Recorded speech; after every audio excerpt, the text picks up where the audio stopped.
Human beings are always being asked the question by God. They are always being asked the question by God. Universe or reality is always questioning you about something, but your response to the thing. The Bible says that when you meet such a place, it's a count it all joy. All joy when God asks you a question. Why will God test you? Because there is something greater ahead. Find yourself in a place. The position you find yourself in has a lot of authority back in it, but you don't just get into the next level, you have to achieve the next level. Did you hear me? There is one that was born the child of the king, and then there's one that took the city and made it his home. Kingdoms were not created by God. Kingdoms are worn by man. Grace should manifest where skill has already been born, and that grace is an evolution of the skill within a man. There is a man, do you hear me? Yes, sir. And this man wakes up one day and he says, why can't I swim like the fishes? And he wonders, why can't I get in there like the fishes?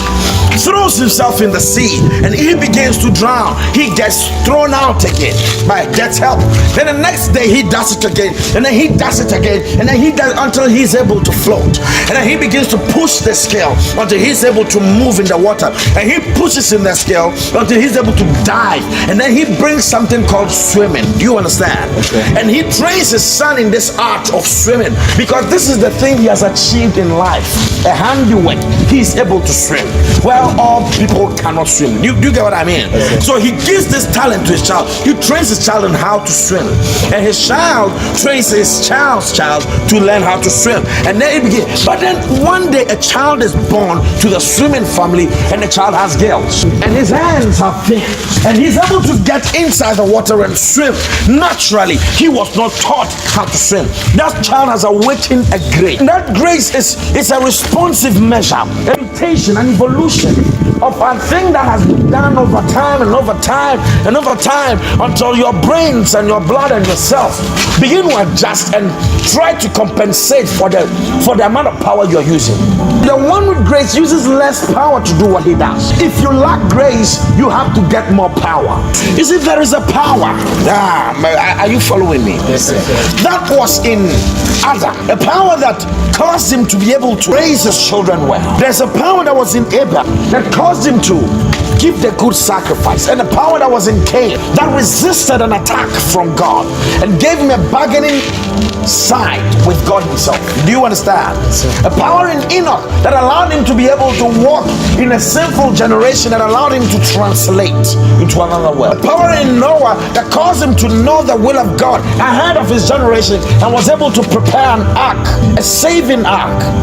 There's a power that is passed down to Abraham that caused him to believe in God against all things.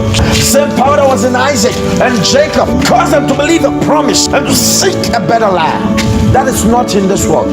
Passed down from generation to generation to Moses, the same power that caused him to find his heritage.